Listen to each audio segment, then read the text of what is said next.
కూడం ప్రభుత్వ పరిస్థితి ఏంటంటే వినాయకుడి పెళ్ళి ఎప్పుడంటే రేపు రేపు రేపు అన్నట్టు ప్రభుత్వం వచ్చిన కాంచి రేషన్ కార్డులు ఇస్తున్నాం, రేపిస్తున్నాం, మాపిస్తున్నాం అని చెప్పి ఈ 4 తెరపైకి తీసుకొచ్చారు. నూతన రేషన్ కార్డులు నమోదు, అందుబాటులోకి 6 రకాల సేవలు అంట. 1 నూతన రేషన్ కార్డులు జారీ, కార్డులు విభజన, చిరునామా మార్పు, సభ్యులను చేర్చడం, ఉన్నవారిని తొలగించడం, కార్డులను సరెండర్ చేయడం. అంటే ఇక్కడ ఏంటంటే 2 సేవలని 6 సేవల కింద పబ్లిసిటీ బాగా పీక్లో చేస్తారు. అంటే అంటారు కదా, మ్యాటర్ లేకపోయినా సరే మ్యాటర్ ఉన్నట్టు పీక్లో ప్రచారం చేసుకున్నారు. ఆడికి వెళ్ళాక ఏముండదు మ్యాటర్. అలాగే ఇంకా గ్రామ వార్డు సచివాలయం ద్వారా ఈ సేవలు పొందవచ్చు. వారం తర్వాత వాట్సాప్ గవర్నర్స్ ద్వారా ఈ సేవలు జూన్ నెలలో రేషన్ కార్డులు స్మార్ట్ కార్డులుగా రూపంలో జారీ చేస్తారంట. గతంలో జగన్మోహన్ రెడ్డి గారు ప్రతి 6 నెలలకి ఒక వాలంటీర్ని ఇంటికి పంపించి నీకు రేషన్ కార్డు ఉందా లేదా, కొత్త వాళ్ళు ఎవరినైనా జాయిన్ చేయాలని చెప్పి వాళ్ళే రాసి వాళ్ళే ఇంటికి తీసుకెళ్ళి ఇచ్చారు రేషన్ కార్డు. అప్పుడు రేషన్ విధానం ఎలా ఉంది, ఇప్పుడు ఎలా ఉందో కూడా చూద్దాం. గతంలో జగన్మోహన్ రెడ్డి ప్రతి ఇంటికి పంపించింది రేషను.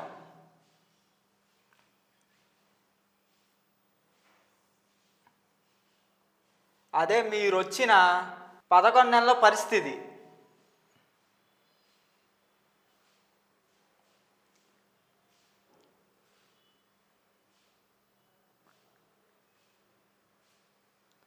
అబ్బాయి కూడా చెప్తున్నాడు, అయిపోయిందమ్మా సర్దుకుని వెళ్ళిపోండి అని చెప్పి.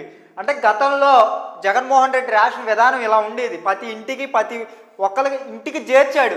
అప్పుడు రైస్తో పాటు కందిపప్పు, పంచదార, నూనె అన్నీ ఇచ్చాడు. ఈరోజు పౌర శాఖ మంత్రిగా నాదెండ్ల మనోహర్ గారు ఏమన్నారు, కందిపప్పు కూడా తీసేసామని చెప్తున్నారు. అంటే ప్రజలకిచ్చే వస్తువుల్లోనే కోత విధించారు కూడా. ఇంకా గట్టిగా మాట్లాడితే వాట్సాప్ గవర్నర్స్ నారా లోకేష్ గారు మాట్లాడారు భారీ ఎత్తున. మీకే సమస్య ఉన్నా 1/2 సెకండ్లో మెసేజ్ పెట్టండి, మీ సేవలు పొందండి అని చెప్పి మైకు ముందు ఊగిపోయి మాట్లాడాడు ఒక ఇంటర్మీడియట్ అబ్బాయి.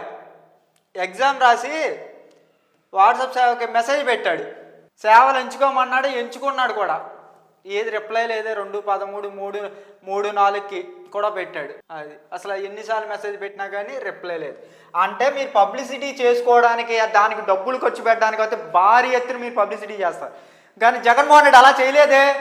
ప్రతి 50 ఏళ్ళకి ఒక వాలంటీర్ని తీసుకొచ్చి మీ ఇంట్లో ఏ సమస్య ఉంది, ఏముంది తెలుసుకుని మరి ఆ సమస్యను తీర్చాడు. నీకు ఏ సర్టిఫికేట్ కావాలన్నా, నీకు రేషన్ కార్డు కావాలన్నా, డెత్ సర్టిఫికేట్ కావాలన్నా, డేట్ ఆఫ్ బర్త్ కావాలన్నా ఇంటికి తీసుకెళ్ళి ఇచ్చిన వ్యక్తి ఘనత జగన్మోహన్ రెడ్డిది.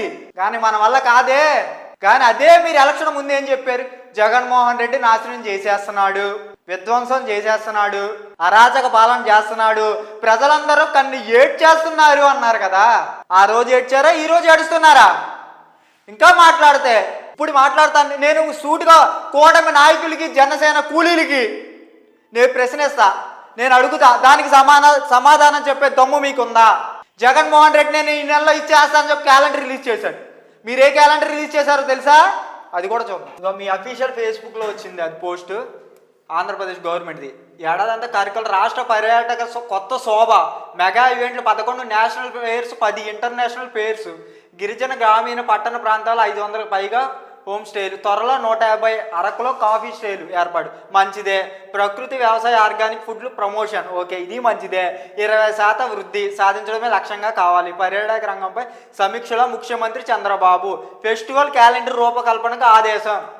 ఫెస్టివల్ క్యాలెండర్కి ఆదేశం. సార్ ఏ క్యాలెండర్కి అది ఫెస్టివల్ అన్నారు? ఏ ఫెస్టివల్? వర్షం వస్తే నీళ్ళలో మునిగిపోయే అమరావతి ఫెస్టివల్కి, మన అమరావతి ఫెస్టివల్కి. దాంట్లో కూడా దొయ్యాలి కదా. రోజుకు 100 కోట్లు తెంగాలంటే ఎలా పరిస్థితి? దోచుకోవాలి కదా 100 కోట్లు. దానికోసం క్యాలెండర్ రూపొందించమనంట. అమరావతి మే 5 రాష్ట్ర పర్యాటక రంగం మరింత అభివృద్ధి చెందేలా, అందరినీ ఆకట్టుకునేలా ఏడాది అంతా అంట. అంటే ఏంటి అర్థమవుతుందా? ఏడాది అంతా అంటే రాత్రి అంతా అంటారు కదా, అలాగే ఏడాది అంతా. అలాగా టూరిస్ట్ ఫెస్టివల్ క్యాలెండర్ ముఖ్యమంత్రి నారా చంద్రబాబు నాయుడు అధికారులను ఆదేశించారు. మీ క్యాలెండర్ అదే. జగన్మోహన్ రెడ్డి క్యాలెండర్ ఏంటో తెలుసా? 2022-23లో జగనన్న సంక్షేమ క్యాలెండర్ ఏప్రిల్లో, వసతి దీవెన వడ్డీ లేని రుణాలు. అంటే అక్కడ జగన్మోహన్ రెడ్డి ఇచ్చింది వసతి దీవెన వడ్డీ లేని రుణాలు. మీరు ఏప్రిల్లో ఏమి ఇచ్చారు? తల్లికి వందనం మే నెలలో ఇచ్చేస్తాం, కంగారు పడకండి. అంటే ఆ రోజు ఏప్రిల్లో జగన్మోహన్ రెడ్డి అరాచక పాలన చేశాడా? మటర్లు చేయించాడా? అత్యాచారాలు చేయించాడా ఏప్రిల్ నెలలో? మీ సైకోగాలు మాట్లాడతారుగా 5 ఏళ్ళు జగన్మోహన్ రెడ్డి రాష్ట్రాన్ని సంకనాకిచ్చాడంట, ఈ రోజు కూడా మాట్లాడుతున్నారుగా. ఇంకా చూసుకోండి, సెప్టెంబర్ వైఎస్ఆర్ చేయూత. ఏడమ్మా చేయూత? ప్రతి ఆడబిడ్డకి 1500 ప్రతి నెల ఇచ్చావా? పోలా సెప్టెంబర్ నెలలో అయినా 1500 ఇచ్చావా? లేదుగా. ఫిబ్రవరి విద్యా దీవెన జగనన్న చేదోడు. ఆ నెలలో కూడా జగన్మోహన్ రెడ్డి విధ్వంసం చేశాడా? మరి ఫిబ్రవరి నెలలో మీరేమి ఇచ్చారు? ఒక అసెంబ్లీ సమావేశాల్లో ఒక బ్యాగ్ పట్టుకుని మన నారా లోకేష్ విద్యాశాఖ మంత్రి గారు జగన్మోహన్ రెడ్డి విద్యా వ్యవస్థను నాశనం చేసేశాడు. నేను వచ్చా బ్యాగ్ క్వాలిటీ బ్యాగ్ ఇస్తానా, నా బొమ్మ వేసుకోలేదు, నీ బొమ్మ వేస్తే ఎంత ఇవ్వకపోతే ఎంత అయ్యా, నీ బొమ్మ వేస్తే ఎంత ఇవ్వకపోతే ఎంత, విద్యార్థుల భవిష్యత్తుని ఆడుకుంటున్నాం. ఇంకా జూన్ అమ్మఒడి, మే నెల విద్యా దీవెన, అగ్రికల్చర్ ఇన్సూరెన్స్, రైతు భరోసా, మత్స్యకారుల భరోసా.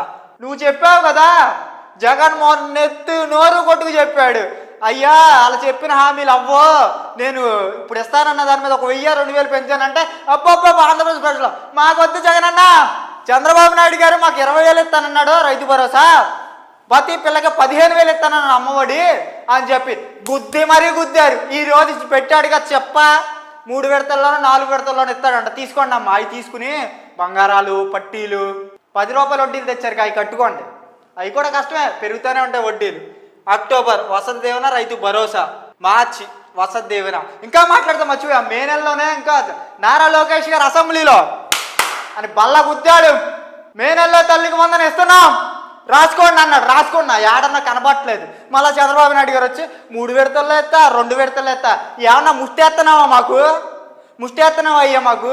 ఆ రోజు నువ్వేగా జగన్మోహన్ రెడ్డి తలా నొత్తు కూడా చెప్పాడు, చంద్రబాబు నాయుడు మిమ్మల్ని ముంచుతాడు తమ్మా చెల్లి అక్క అంటే, ముంచడు లేపుతాడు పైకి అన్నా, లేపాడుగా.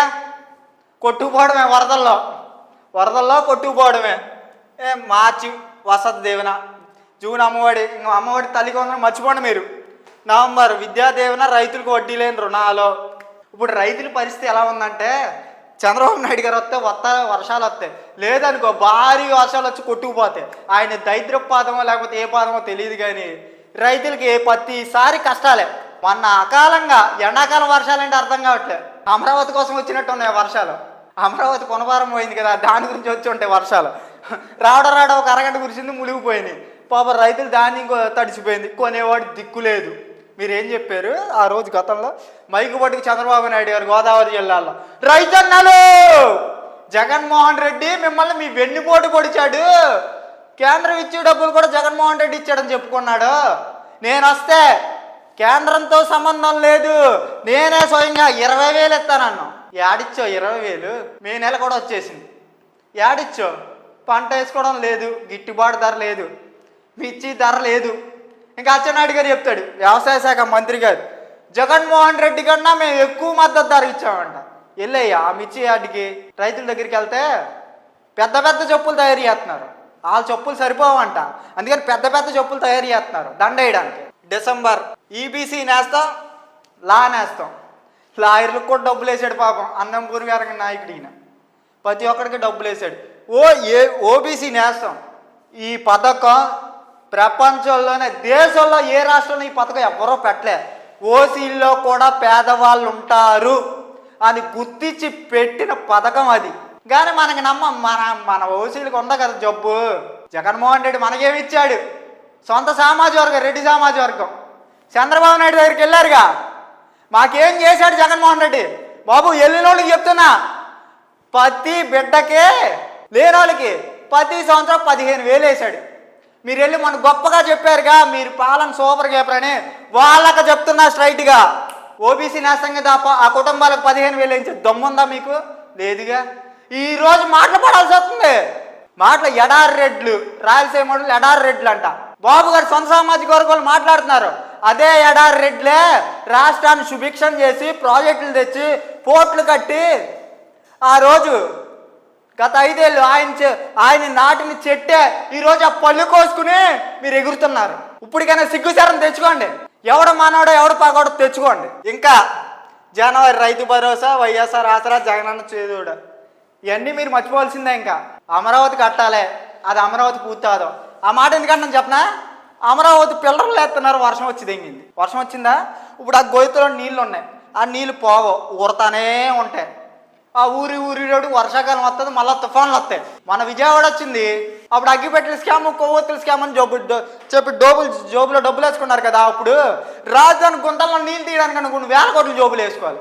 అందుకనే ప్రశ్నిస్తా అన్న పిఠాపురం అధినేత ఏడ కనబట్లే. మోడీ గారు చాక్లెట్ ఇచ్చారని చెప్పి తినేసి పడుకున్నాడు. ఇంకా చెప్పుకుంటూ పోతే ఇంకా ఇలా రాష్ట్రం మామూలుగా కాదుగా విధ్వంసం. జగన్మోహన్ రెడ్డి చేసిన అది కాదుగా వర్షం వస్తే ఇలా పరిస్థితి రాజధాని. ఇప్పటికైనా ప్రజలందరూ గమనించండి, ఏ నాయకుడు గొప్పోడు, ఏ నాయకుడు ఏం చేశాడు అని గుర్తించండి.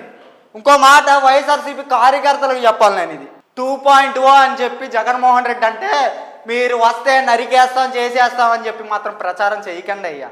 జగన్మోహన్ రెడ్డి చెప్పింది ఫస్ట్ విడతలోని సీఎం అయ్యాక కార్యకర్తలకి నాయకులకి సమన్వయం లేదు, పట్టించుకోలే. ఈరోజు నేను కార్యకర్తలను పట్టించుకుంటా, నాయకులతో సమన్వయం చేస్తానని చెప్పాడు. అది చెప్పండి, అది చేయండి. అంతేగాని కొంతమంది టీడీపీ ఒక బ్యాచ్ని రెడీ చేసింది. ఆ బ్యాచ్ ఏం ప్రచారం చేస్తుంది తెలుసా? జగన్మోహన్ రెడ్డి ప్రజలను చంపేస్తాడు, నరికేస్తాడు అని చెప్పి గతంలో ఎలక్షన్ ముందు ప్రచారం చేశారు కదా. జగన్మోహన్ రెడ్డి వల్ల విద్యుత్ ఛార్జీలు పెరిగినాయి, కరెంటు ఛార్జీలు పెరిగినాయి, రాష్ట్రం నాశనం అయిపోయింది, అప్పుల పాలు అయిపోయిందని అలాంటి ప్రచారం చేసి మళ్ళా 2029 వచ్చేటప్పటికి జగన్మోహన్ రెడ్డి వస్తే మిమ్మల్ని అందరం చంపేస్తాడు, రౌడీ రాజ్యం అని చెప్పి ప్రచారం చేసి మళ్ళా గద్దెనెక్కడానికి చూస్తున్నారు. వీళ్ళు ఒక ట్రాప్ వేశారు, ఒక బ్యాచ్ని పెట్టుకున్నారు టీడీపీ వాళ్ళు. అమ్మాయిల్ని అబ్బాయిల్ని పెట్టుకుని వైఎస్ఆర్సీపీ కార్యకర్తలు ఉంటారు కదా, వాళ్ళని రెచ్చగొట్టి వాళ్ళపై గొడవపడిలా చేసి కేసులు పెట్టి లోపలేయడానికి చూస్తున్నారు. ఇప్పటికైనా అర్థం చేసుకోండి, 2.0 కార్యకర్తల సంక్షేమ నిధి కోసం రాబోతుంది తప్ప నరికేస్తాం చంపేస్తాం పోస్టులు మాత్రం పెట్టకండి అయ్యా. దానివల్ల మనకే నష్టం, మీ వైఎస్ఆర్సీపీ పార్టీకే నష్టం. గుర్తుపెట్టుకోండి. జగన్మోహన్ రెడ్డి గారు చెప్పింది ఏంటంటే 2.0 అది మెయిన్. ఇంకో విషయం ఏంటంటే కూటమి నాయకులకి కార్యకర్తలుగా చెప్పేది ఒకటే, ఎవడు సైకోపాలన చేశాడో మేము చెప్తాం రండి. జగన్మోహన్ రెడ్డి రిలీజ్ చేసిన క్యాలెండర్ లాగా మీరు క్యాలెండర్ రిలీజ్ చేసే దమ్ముందా? లేదుగా. జనవరిలో ఇది ఇస్తా అని చెప్పి చంద్రబాబు నాయుడు గారిని చెప్పమను. జగన్మోహన్ రెడ్డి జనవరిలో ఇస్తా అని చెప్పి వసతిదేవన్ అని చెప్పి క్యాలెండర్ రిలీజ్ చేశాడు. లేదుగా. సత్తా లేనప్పుడు పబ్లిసిటీ ఫీక్లో ఉంటుంది. అలాంటిది మ్యాటర్ తక్కువ, మ్యాటర్ ఉన్నట్టు బిల్డప్ దింగుతారు. ఇప్పుడైనా ప్రజలందరూ గమనించండి, ప్రజలకు సేవ చేసే నాయకుడు ఎవడో, చెవులో పూలు పెట్టి వెన్నుపోటు పొడిచే నాయకులు ఎవరో ఇక నుంచి అయినా గుర్తు పెట్టుకుని ఈసారి ఓటేసేటప్పుడు ప్రజలందరూ గమనించేయమని చెప్పి కోరుకుంటాం.